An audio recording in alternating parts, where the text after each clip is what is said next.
అందరికీ నమస్తే. శ్రీ కొమ్మూరి సాంబశివరావు గారు రచించిన మరొక మంచి సస్పెన్స్ థ్రిల్లర్ డిటెక్టివ్ నవల శీర్షిక అతను కాడు. రెండవ భాగం.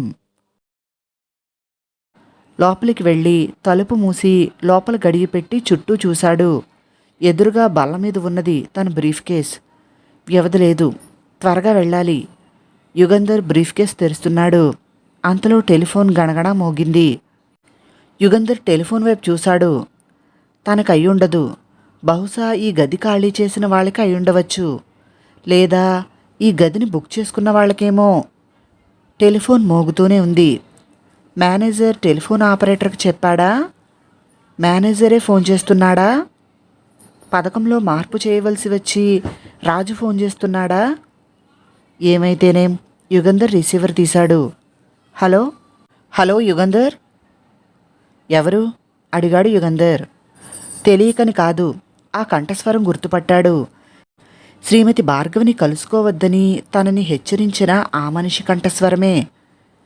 ఎలా తెలుసుకున్నాడు? అంత జాగ్రత్తగా ఒక గది తీసుకుని ఇంకో గదిలోనికి వచ్చాడు. ఎవ్వరికీ కనిపించకుండా గదిలోనికి వచ్చాడు కదా. అయినా ఎలా తెలుసుకున్నాడు? ఎవరో చెప్పవలసిన అవసరం లేదు. శ్రీమతి భార్గవని ఈ హోటల్లో కలుసుకోవటానికి ఏర్పాట్లు చేసుకున్నారా, లేక ఇంకేదైనా పథకం వేశారా? నా వృత్తికి, నా క్లయింట్స్కి సంబంధించిన విషయాలన్నీ నీకు చెప్పాలా? అడిగాడు యుగంధర్ కోపంగా. అవసరం లేదు యుగంధర్, మీరు శ్రీమతి భార్గవిని కలుసుకోకూడదు.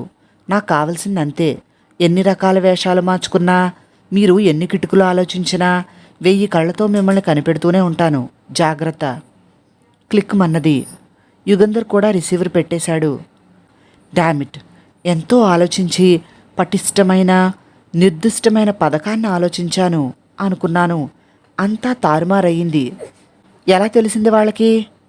ఆశ్చర్యం. రిసీవర్ తీసి operator connect to the manager అన్నాడు Yugandhar. Hello, manager speaking. Yugandhar here. నేను 244 గదిలో ఉన్నట్లు మీరు ఎవరికైనా చెప్పారా? అడిగాడు యుగంధర్. ఎస్, ఇప్పుడే చెప్పాను మీ అసిస్టెంట్ రాజుకి. అలాగా. రాజు ఏమని అడిగాడు? రూమ్ నెంబర్ 102కి ఫోన్ చేశానని, రెస్పాన్స్ లేదని, మీతో తను అత్యవసరంగా మాట్లాడాలని, ఎక్కడున్నారో చెప్పమని అడిగాడు. రూమ్ నెంబర్ 244లో ఉన్నారని చెప్పాను. మీ అసిస్టెంట్ రాజు ఫోన్ చేశాడు కనుక, అందులోనూ చాలా అర్జెంట్ అని అన్నాడు కనుకే చెప్పాను. దట్ ఈజ్ ఆల్ రైట్ అని యుగంధర్ రిసీవర్ని హుక్ మీద పెట్టేశాడు. పొరపాటు మేనేజర్ది కాదు, తనది. ఎవరు ఫోన్ చేసినా చెప్పవద్దని తను ముందుగానే మేనేజర్ని హెచ్చరించి ఉండవలసింది. అతనెవరో ముందు నెంబర్ 102 గదికి ఫోన్ చేసి రెస్పాన్స్ లేకపోతే బహుశా ఆ గదికి వెళ్ళి ఉంటాడు. తను ఆ గదిలో లేకపోయేసరికి అనుమానం కలిగి బహుశా ఆ గదిలోంచే రాజులా మాట్లాడి తను ఉన్న గది నెంబర్ తెలుసుకుని ఫోన్ చేశాడు. చాలా సింపుల్. ఇప్పుడు తను అనుకున్న పథకం అమలు జరపటం మూఢత్వం అవుతుంది.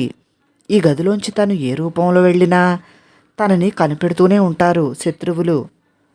బ్రీఫ్ కేస్ తెరిచి ఒక తెల్ల కాగితం అందులో నుంచి తీసి, రాజు, ప్లాన్ మార్చవలసి వచ్చింది. మౌంట్ రోడ్ పోస్టాఫీస్ ప్రాంతంలో కారు ఆపి ఉంచు, వస్తాను అని వ్రాసి కాగితం జేబులో పెట్టుకుని బ్రీఫ్ కేస్ తీసుకుని యుగంధర్ గదిలోంచి బయటకు వచ్చి తలుపు తాళం వేసి క్రిందికి వెళ్ళాడు. Thank you. ఇదిగో తాళం చెవి. బిల్ ప్లీజ్ అన్నాడు. నో, ఒక అరగంట కూడా మీరు గదిని వాడుకోలేదు. బిల్ ఏమిటి అన్నాడు మేనేజర్. యుగంధర్ చిన్న నవ్వు నవ్వి థ్యాంక్స్ అని కారు పార్కింగ్ స్పేస్ వైపు నెమ్మదిగా నడుస్తూ వెళుతున్నాడు. చాలా కార్లు, కొత్తవి, పాతవి, రకరకాల కార్లు ఆగి ఉన్నాయక్కడ. కొందరు డ్రైవర్లు కారు వద్ద నిలబడి మాట్లాడుకుంటున్నారు. కొందరు కార్ల లోపలే ఉన్నారు. యుగంధర్ ఒక పాత షెవర్లీ కారు పక్క నుంచి వెళుతూ కారు డ్రైవింగ్ సీటులో తను రాసిన ఉత్తరాన్ని పడేసి ధీమాగా వెళ్ళి తన క్లిజరర్ కార్ ఎక్కి స్టార్ట్ చేశాడు. అంత జాగ్రత్తగా ఆలోచించి తయారు చేసిన పథకం ఎలా తారుమారయింది? యుగంధర్ క్రిజ్లర్ వెళ్ళిన 5 నిమిషాల తర్వాత పెన్సిల్ టార్చ్ వెలుగులో ఉత్తరం చదివాడు రాజు. యుగంధర్ని కలుసుకుంటే గానీ తెలియదు. తనని ఎవరూ గుర్తుపట్టరని రాజుకు పూర్తి నమ్మకం ఉంది. కారు డ్రైవర్ యూనిఫామ్లో ఉన్నాడతను. మీసాలు పెద్దవి అతికించుకున్నాడు.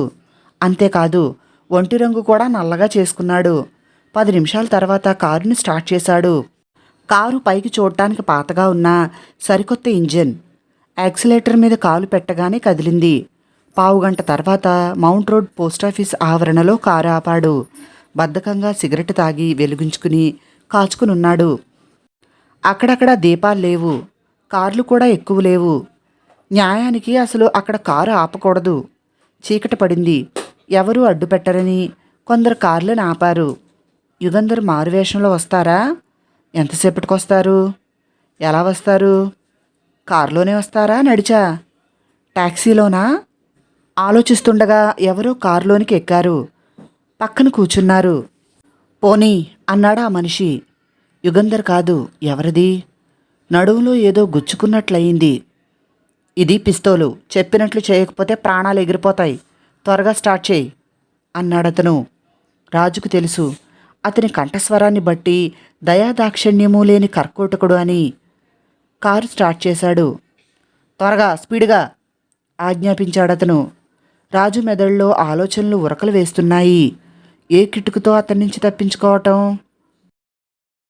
డిటెక్టివ్ యుగంధర్ క్రెజ్లర్ కారు రాణి సినిమా థియేటర్ ప్రాంతంలో ఆపాడు. బ్రీఫ్ కేస్ తీసుకుని థియేటర్ వైపు నడుస్తూ చేతి గడియారం చూసుకున్నాడు. సినిమా పూర్తయి జనం బయటికి వచ్చే సమయం ఇంకొక 5 నిమిషాల్లో ఉంటుంది. ఇంకొక 5 నిమిషాలు. అనుకున్నట్లుగానే థియేటర్లోంచి జనం తోసుకుని వస్తున్నారు. ఆ జనసమూహంలోనికి వెళ్ళిపోయాడు యుగంధర్. ఎంత ప్రవీణుడైనా, ఎంతటి అనుభవశాలి అయినా సినిమా హాల్లోంచి వచ్చే జనంలో కలిసిపోయిన మనిషి జాడని పసికట్టి మళ్ళీ ఆ మనిషిని పట్టుకోవటం చాలా కష్టమని అనుభవం మీద యుగంధర్కి తెలుసు. కార్లు వెళుతున్నాయి. ఆటోల్లో ఎక్కుతున్నారు. ట్యాక్సీల్లో కూడా ఎక్కుతున్నారు. నడిచి వెళ్ళేవాళ్ళు, సైకిళ్ళు, స్కూటర్లు, మోటార్ సైకిళ్ళు అంతా గందరగోళంగా ఉంది. చటుక్కున ఖాళీగా ఉన్న ఆటోలో ఎక్కి 10 రూపాయల నోటు డ్రైవర్కి ఇచ్చి త్వరగా పోనీ అన్నాడు యుగంధర్. ఆటో కదిలింది. అరఫర్లాంగు కూడా వెళ్ళకముందే ఆగు అని ఆటో దిగి చీకట్లోనికి వెళ్ళిపోయాడు యుగంధర్. అది పోస్టాఫీస్ కార్ పార్కింగ్ స్పేసు. 5-6 కార్లున్నాయి. రాజు కానీ అతని షెవర్లీ కానీ లేవక్కడ. ఏమయ్యాడు? ఈ కాస్త దూరం రావటానికి ఇంత ఆలస్యం కాదే ఆలోచిస్తూ నిల్చున్నాడు యుగంధర్. ఎవరో కుర్రాడు వచ్చి యుగంధర్ మోచేయి తట్టాడు. ఎవరు? ఆ కుర్రాడు ఒక కాగితం యుగంధర్కిచ్చి పరిగెత్తుకుని పారిపోయాడు. ఆ కాగితం తీసుకుని అవతల రోడ్డు ఉన్న దీపం క్రిందికి వెళ్ళి చదివాడు యుగంధర్. మిస్టర్ యుగంధర్, షెవర్లీ కారులో మీకోసం కాచుకునున్న రాజుని బందీగా తీసుకునెళ్ళాము. రాజుని ప్రాణాలతో మీకు అప్పగించటమా లేదా అనేది మీ ప్రవర్తన మీద ఆధారపడి ఉంటుంది. త్వరగా ఇంటికి వెళ్ళండి. రాజు ఫోన్లో మీతో మాట్లాడతాడు. క్రింద సంతకం లేదు. యుగంధర్ పళ్ళు పటపటా కొరికాడు. ఈ శత్రువులు ఎవరో తను వేసే ప్రతి పథకం తెలుసుకుంటున్నారు. తనకన్నా ఒక ఎత్తు ముందు వేస్తున్నారు. రాజును పట్టుకున్నారా? రాజు వాళ్ళ బందీగా ఉన్నాడా? ఆ ఉత్తరం తెచ్చిన కుర్రాడిని పట్టుకోవటం కష్టం కాదు. కానీ ఆ కుర్రాడి ద్వారా ఏమీ తెలియదు. ఎవరో 5 రూపాయలు ఇచ్చారు ఆ ఉత్తరం ఇవ్వమని అని చెబుతాడు. అది నిజమే అయి ఉంటుంది. ఒక్క నిట్టూర్పు వదిలి యుగంధర్ క్రెజ్లర్ కారు వైపు వెళ్ళాడు. తిన్నగా పోనీ, స్పీడ్ తగ్గించవద్దు. సడన్ బ్రేకులు వేస్తే పిస్తోలు పేలుతుంది. అటువంటి కిటికీలు వద్దు అని హెచ్చరించాడు పక్కన కూర్చున్న మనిషి. అటువంటి చిన్న చిన్న కిటికీలు ఉపయోగించాలని రాజు ఉద్దేశించలేదు. సామాన్యమైన దొంగ అయితే అటువంటి కిటికీలు పనిచేస్తాయి. కానీ ఎత్తుకు పై ఎత్తు వేసే గటుకులైన శత్రువులు వీళ్ళు. తను తొందరపడితే ప్రాణానికే ముప్పు, ప్రాణానికి ప్రమాదమని అతను చెప్పినట్లు చేస్తే వాళ్ళకి బందీ అయిన తర్వాత అయినా ప్రాణానికి ముప్పే. యాక్సిలేటర్ మీద నుంచి కాలు తీసి మళ్ళీ పెడుతున్నాడు. కారు ఆగి ఆగి వెళుతోంది. ఏమైంది అడిగాడతను. పెట్రోలు కార్బొరేటర్కి సరిగ్గా రావటం లేదు చెప్పాడు రాజు. అయితే చోక్లాగు అని రాజు డాష్ బోర్డు మీద ఉన్న చిన్న మీట లాగాడు. కారు స్పీడ్గా పోతుంది. రాజు మొహం తలుపు వైపు పెట్టుకున్నాడు. కారులోనికి తీయని వాసన వస్తుంది. ఆ వాసన కారు మొత్తం అలుముకుంటుంది. ఏమిటి వాసన? పెట్రోలు. వాట్? పెట్రోల్ వాసనలా లేదే. అయితే బంకువాడు పెట్రోల్ బదులు పన్నీర్ పోసాడేమో ట్యాంకులో అన్నాడు రాజు. అప్పటికి మొహం కిటికీ వైపే పెట్టుకున్నాడు. వాసన ఘాటు ఎక్కువవుతోంది. ఏమిటిది? తల తిరుగుతోంది. నువ్వేదో చెత్త తిని ఉంటావు, కడుపులో తిప్పుతుందేమో అన్నాడు రాజు. నడుం మీద ఆనించి పెట్టి ఉన్న పిస్తోలు నెమ్మదిగా జారుతుందని గమనించాడు. కారు ఆపు, దిగాలి. ఆపుతాను అన్నాడు. కానీ వెంటనే ఆపలేదు రాజు. ఇంకొక 2 నిమిషాలు చాలు. నడుంకి ఆనించి పెట్టిన పిస్తోలు సీటు మీద పడిపోయింది. పక్కన కూర్చున్న అతను స్పృహ తప్పి తల పక్కకి వేళ్లాడేసి పడిపోయాడు. ఇంకొక గంటకు కానీ స్పృహ రాదు. చోక్ మేటని మళ్ళీ నొక్కాడు. కారులోనికి వచ్చిన ఈదర్ రావటం ఆగిపోయింది. కారులో ఉన్న ఈదర్ కాసేపటికి పోతుంది. త్వరగా వెళ్ళాలి. మళ్ళీ వెనక్కి పోస్టాఫీస్కి వెళ్ళాలా, ఇంటికా? అప్పటికి కారు మౌంట్ రోడ్డు మీద నందనం ప్రాంతాలకి చేరుకున్నది. కారు వెనక్కి తిప్పాలని అనుకుంటూ ఉండగా 2 కార్లు వెనక నుంచి అతని కారు ముందుకు వచ్చి స్పీడ్ తగ్గించాయి. రాజు కూడా స్పీడ్ తగ్గించక తప్పింది కాదు. అంతే, ముందున్న కార్లలోంచి తన కారు విండ్ షీల్డ్ మీద, టైర్ల మీద పిస్తోలు గుళ్ల వర్షం కురిపించారు ఆ 2 కార్లలో ఉన్నవాళ్లును. రాజు తనలో తాను నవ్వుకున్నాడు. విండ్ షీల్డ్ బుల్లెట్ ప్రూఫ్ది. టైర్లకి ముందు పక్కన బుల్లెట్ షీల్డ్లున్నాయి. ఇంత తెగించిన వాళ్ళు, ఇన్ని కిటికలు తెలుసుకున్న వాళ్ళు ఆ మాత్రం తెలుసుకోలేకపోయారు అనుకుంటూ రివర్స్ గేర్ వేసి కారుని స్పీడ్గా వెనక్కి తిప్పి ఒక్క ఊపుతో స్పీడ్ పెంచేశాడు. 2 నిమిషాలలో 2 కార్లకి దూరం అయ్యాడు. టెలిఫోన్ వైపు తదేకంగా చూస్తూ కూర్చున్నాడు యుగంధర్. ఇంకా ఫోన్ చేయడేం? రాజు ఏమయ్యాడు? రాజుని ఎక్కడికి తీసుకెళ్ళుంటారు? అంతలో బయట కారు ఆగిన చప్పుడైంది. యుగంధర్ వెళ్ళి కిటికీలోంచి బయటకు చూశాడు. రాజు షెవర్లీ పోర్టుకోలో ఆపాడు. కారు ముందు సీట్లోంచి ఒక మనిషిని బయటికి లాగి భుజం మీద వేసుకుని మెట్లెక్కుతున్నాడు. తలుపు తీశాడు యుగంధర్. రాజు లోపలికి రాగానే మళ్ళీ తలుపు మూసేశాడు. భుజం మీద ఉన్న మనిషిని సోఫాలో పడవేసి ఆయాసంతో, శత్రువుల్లో ఒకడు అన్నాడు రాజు నవ్వుతూ. ఏం జరిగింది రాజు? అడిగాడు యుగంధర్. రాజు వివరంగా చెప్పాడు. గుడ్, ఈ మనిషికి స్పృహ వచ్చిన తర్వాత అసలు విషయం తెలుసుకోవచ్చు అన్నాడు యుగంధర్. అంత సులభంగా చెబుతాడనుకోను, ఆరితేరిన వాళ్ళు అన్నాడు రాజు. అవసరమైతే అంటూ ఉండగా టెలిఫోన్ మోగింది. యుగంధర్ రిసీవర్ తీసుకున్నాడు. Hello Yugandhar? Yes, Yugandhar speaking. మీ అసిస్టెంట్ రాజ్కి మా అభినందనలు. మా మనిషిని పట్టుకుని తీసుకొచ్చాడు. ఎంతైనా ప్రఖ్యాత యుగంధర్ గారి అసిస్టెంట్ గట్టికుడు కదూ. మీ మెప్పులు అనవసరం. అవును, అనవసరం. మా మనిషిని బంధించి హింసించి మా గురించి రహస్యాలు తెలుసుకోవాలని ఉద్దేశిస్తున్నారేమో. అటువంటి ప్రయత్నం వద్దు. అతన్ని వదిలేయండి. అంతేకాదు, అతను ఎక్కడికి ఎటు వెళుతున్నాడో తెలుసుకునేందుకు కూడా ప్రయత్నించకండి. నీ బెదిరింపేమిటి? నీ మనిషి మాకు చిక్కినప్పుడు బెదిరించవలసిన వాణ్ణి నేను అన్నాడు యుగంధర్. అది సామాన్య పరిస్థితుల్లో. ఇప్పుడు పరిస్థితులు వేరు. శ్రీమతి భార్గవి మీకు టెలిఫోన్ చేస్తుంది. కాస్త ఓపిక పట్టండి. టెలిఫోన్ క్లిక్కుమన్నది. యుగంధర్ కూడా రిసీవర్ పెట్టేశాడు. స్పృహ లేకుండా పడి ఉన్న మనిషి అప్పుడే కదులుతున్నాడు. అతనికి స్పృహ వస్తుంది. స్మెల్లింగ్ సాల్ట్ వాసన చూపించి రాజు, త్వరగా కోలుకుంటాడు అంటున్నాడు యుగంధర్. అంతలో మళ్ళీ టెలిఫోన్ మోగింది. హలో, డిటెక్టివ్ యుగంధర్ గారా? ఎస్, నేను భార్గవిని. కంఠస్వరం గుర్తుపట్టాను, చెప్పండి. పొద్దున్న మీకు నేను ఫోన్ చేశాను. అవును, మీరు ఒక మనిషిని పట్టుకున్నారు. అంటే మీ అసిస్టెంట్ రాజు? అవును. దయచేసి ప్లీజ్ నా కోసం అతన్ని వదిలేయండి. సారీ మేడం, పిస్తోల్తో బెదిరించి రాజుకి హాని తలపెట్టిన ఒక దుర్మార్గుణ్ణి వదిలిపెట్టలేను. యుగంధర్ గారు, మీ కాళ్ళు పట్టుకుని వేడుకుంటున్నాను. అతన్ని మీరు తక్షణం వదిలేయకపోతే నా ప్రాణానికి ముప్పు.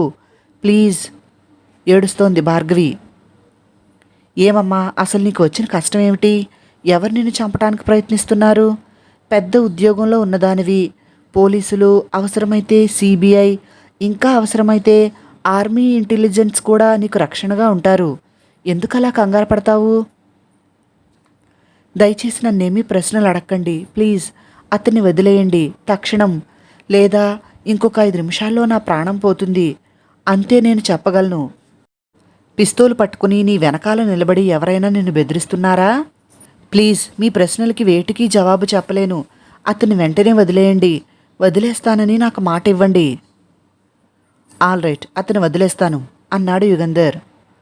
థ్యాంక్స్. 1000 కాదు, 1,00,000 థ్యాంక్స్. భార్గవి రిసీవర్ పెట్టేసింది. యుగంధర్ భార్గవితో మాట్లాడి రిసీవర్ పెట్టేటప్పటికీ ఆ మనిషికి పూర్తిగా స్పృహ వచ్చింది. క్షణం పాటు అటు ఇటు చూశాడు. నేను ఎక్కడున్నాను అడిగాడు. ఎక్కడ ఉంటేనే వెళ్ళు, తక్షణం ఈ ఇంట్లోంచి వెళ్ళిపో అన్నాడు యుగంధర్ కోపంగా. అతను లేచి నిల్చున్నాడు. రాజు ఆశ్చర్యంతో యుగంధర్ని చూస్తున్నాడు. థ్యాంక్స్ అని అతను తనే తలుపు తెరుచుకుని బయటికి చీకట్లోనికి వెళ్ళిపోయాడు. అదేమిటి సార్ వెళ్ళనిచ్చారు? వెళ్ళనా, వెనకే వెంబడించనా అడిగాడు రాజు. వద్దు, కూర్చో అని తనకి భార్గవికి జరిగిన సంభాషణ చెప్పి, శ్రీమతి భార్గవి ఏదో చాలా పెద్ద ఇబ్బందుల్లో ఇరుక్కున్నది. నా సహాయం కోరింది. కానీ నేను ఆమెను కలుసుకునే అవకాశం లేకుండా శత్రువులు, వాళ్ళెవరో కూడా మనకు తెలియటం లేదు, ఆటంకాలు కల్పిస్తున్నారు. అయితే ఇప్పుడేం చేస్తారు అడిగాడు రాజు. ఒకటే మార్గం, తప్పదు అంటూ రిసీవర్ తీసి ఒక నెంబర్ తిప్పాడు డిటెక్టివ్ యుగంధర్. మరో 2 మాత్రలు కాంపోజ్ వేసుకున్నా ఆ రాత్రి భార్గవికి నిద్ర పట్టలేదు. రకరకాల ఆలోచనలు, భయం. తెల్లారక ముందే లేచి స్నానం చేసి డ్రెస్ చేసుకున్నది. ఈరోజు చాలా త్వరగా తయారయ్యావు, ఏమిటి విశేషం అడిగాడు ఆమె భర్త మోహన్. త్వరగా ఆఫీస్కి వెళ్ళాలి. ఎందుకు? మీ డైరెక్టర్ 10 గంటలకు కానీ రాడుగా. అయినా నువ్వు అలా పీక్కుపోయిన మొహంతో, ఎర్రబడిన కళ్ళతో ఆఫీస్కి వెళితే నీ మొహమే చెప్పేస్తోంది ఏదో జరుగుతుందని. మనం రహస్యంగా దాచినది బయటపడుతుంది. మన రవి మనకు దక్కడు అన్నాడు మోహన్. భార్గవి అద్దంలో మొహం చూసుకుని దిగులుగా నవ్వి, రాత్రి సరిగ్గా నిద్ర పట్టలేదని ఏదో సాకు చెప్పాలి. డైరెక్టర్ రాకముందే ఆయన గదిలోనికి వెళితే. అదా, వెరీ గుడ్ ప్లాన్, కానీ అన్నాడు మోహన్. ఎందుకు త్వరగా ఆఫీస్కి వెళ్ళాలని తను అనుకున్నదో తనకే తెలియదు. ఏమీ ఆలోచించలేదు భార్గవి. డ్రైవర్ని కారుని పోర్టుకోలోనికి తీసుకురమ్మంటాను అన్నాడు మోహన్. భార్గవి తల ఊపింది. మరొకసారి తనని తన అద్దంలో చూసుకుంది. డ్రెస్సింగ్ టేబుల్ మీద ఉన్న తన కొడుకు రవి ఫోటోని 2 చేతుల్లోనికి తీసుకుని ఫోటో ముద్దు పెట్టుకుని మళ్ళీ అక్కడే పెట్టేసి హై హీల్స్ షూస్ వేసుకుని టకటక మెట్లు దిగింది. హాల్లో మోహన్తో పాటు మరో 4 మగవాళ్ళు ఉన్నారు. వాళ్లలో ఒకరు పోలీస్ యూనిఫామ్లో ఉన్నారు. This is nonsense. భార్గవి ఎవరో అనుకుంటున్నారు, డిప్యూటీ డైరెక్టర్. వాళ్ళ డైరెక్టర్ అనుమతి లేకుండానా అరుస్తున్నాడు మోహన్. ఏమిటి మోహన్, ఏమిటి గొడవ అడిగింది భార్గవి. వీళ్ళు పోలీస్ ఆఫీసర్ ఒకడు, సిబిఐ వాళ్ళిద్దరు, మిలిటరీ ఇంటెలిజెంట్ వాడొకడు అన్నాడు కోపంగా. అలాగా, ఏం పని మీద వచ్చారు? క్షమించండి, మీ అధికారుల ఆజ్ఞానుసారం మా డ్యూటీ మేము చేయటానికి వచ్చాము. మీ భర్త మోహన్ గారు అనవసరంగా టెంపర్ పోగొట్టుకుంటున్నారు అన్నాడు వాళ్లలో ఒకరు. ఏమిటి మీ డ్యూటీ అడిగింది భార్గవి. ఇదిగో వారెంట్. అఫీషియల్ సీక్రెట్ యాక్ట్ ప్రకారం మిమ్మల్ని అరెస్ట్ చేస్తున్నాము అని వారెంట్ని అందించాడు ఒక ఆఫీసర్. Official secret యాక్టా? నేనా? ప్లీజ్, మాతో ఏమీ చెప్పనవసరం లేదు. పై అధికారులతో చెప్పండి. ఇప్పుడు మీరు ఏం చెప్పినా తర్వాత ఆ విషయాలు మీరిచ్చిన వాంగ్మూలంగా పరిగణిస్తాం మేము. మీ అడ్వకేట్కి తెలియచేయండి అన్నాడు ఇంకొక ఆఫీసర్. నాకు అడ్వకేట్ లేడు. నేను ఏర్పాటు చేస్తాను. గంట లోపల బెయిల్ మీద విడిపిస్తాను అని అరిచాడు మోహన్. ఆ ఏర్పాట్లు చేయండి. భార్గవి గారు వస్తారా? చాలా మర్యాదగా అడిగాడు ఒక ఆఫీసర్. ఇలాగే తీసుకెళ్తారా? చేతికి సంకెళ్ళు. ప్లీజ్, చాలా అయిష్టమైన పని చేస్తున్నాం. మీలాంటి పెద్ద ఆఫీసర్ని అరెస్ట్ చేయటం మాకు మాత్రం ప్లెజెంట్గా ఉంటుందా? అన్నాడు ఒక ఆఫీసర్. భార్గవి ఆ ఆఫీసర్తో కారెక్కింది. తెల్లారగట్ల తలుపు దగ్గర కాచుకుని ఉన్నాడు రాజు. ఇంకా పూర్తిగా వెలుగు రాలేదు. Cycle bell చప్పుడైంది. రాజు తలుపు తీశాడు. 4 ప్లాస్టిక్ సంచుల పాలు తీసుకుని వచ్చి మసాలాలో పెట్టి వెళ్ళిపోతున్నాడు పాలు తెచ్చే ముసలతను. ఒక క్షణం ఆగు అన్నాడు రాజు. ఏమయ్యా? ఒకసారి ఇట్రా. ఆ ముసలతను లోపలికొచ్చాడు పాల సంచీలు తీసుకుని. నువ్వు మాకు ఒక సహాయం చేయాలి అన్నాడు రాజు. నేను మీకు సహాయమా సార్? ఇంకో 2 సంచీలు పాలు కావాలా? కాదు, చెబుతాను విను. నీకు 100 రూపాయలు ఇస్తాము. కానీ ఈ విషయం ఎవరికీ చెప్పకూడదు. చెప్పండి, నా చేతనైతే చేస్తాను అన్నాడా ముసలతను. రాజు వివరంగా చెప్పాడు. నాకు అభ్యంతరం లేదు, కానీ పాల సంచీలు అందరికీ. నీ దగ్గర చిరునామాల జాబితా ఉందా? ఉన్నది అన్నాడు ముసలతను. అయితే ఇబ్బంది ఏమీ లేదు. పాల సంచీలు జాగ్రత్తగా వాళ్ళకి మేం చేరుస్తాము. నువ్వు హాయిగా గదిలోకెళ్ళి పడుకో అన్నాడు రాజు. కథ కొనసాగుతుంది. తర్వాత ఏం జరిగిందో వచ్చే భాగంలో తెలుసుకుందాం. విన్నందుకు అందరికీ చాలా చాలా థ్యాంక్స్. నచ్చితే వీడియోని లైక్ చేసి నా ఛానల్ను సబ్స్క్రైబ్ చేసుకోండి ప్లీజ్. మరిన్ని కథలు నవలల కోసం డిస్క్రిప్షన్లో మరియు కమెంట్ బాక్స్లో ప్లేలిస్ట్లో లింక్స్ ఉన్నాయి, ఒకసారి చూడండి. ధన్యవాదములు. మీ ప్రసన్న.